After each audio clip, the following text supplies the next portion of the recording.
பொறுத்தவரையில் அமல்படுத்த முடியாது என்பது எங்களுடைய வாதம். அதை நீதிமன்றம் இன்றைக்கு சொல்லும், இறுதியாக சொல்லும். இப்போது எதுவும் அதை பற்றி நான் சொல்ல விரும்பவில்லை. தீர்ப்புக்கு பிறகு உங்களை சந்திக்கிறோம். எத்தனை மணிக்கு சொல்லியிருக்காங்க?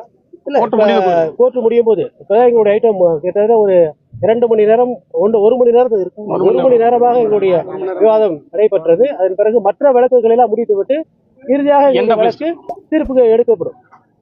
கோர்ட் முடிகிறதுக்குள்ள அவங்க இங்கே வந்துடும் சார். இங்கே வந்துடும் சார். அவங்க கேட்டது என்னன்னா, நீங்க ஆரம்பத்திலே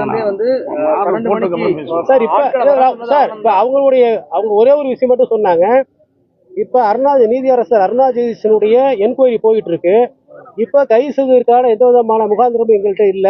அப்படியே ஒரு சூழ்நிலை ஏற்பட்டால் 41A நோட்டீஸ் கொடுத்து அதன் பிறகு முடிவு செய்வோம். இப்போது கைது செய்வதற்கான எந்த சூழ்நிலையும் எங்களுக்கு ஏற்படவில்லை என்று அவர்கள் தெரிவித்திருக்கிறார்கள். அதே நேரத்தில்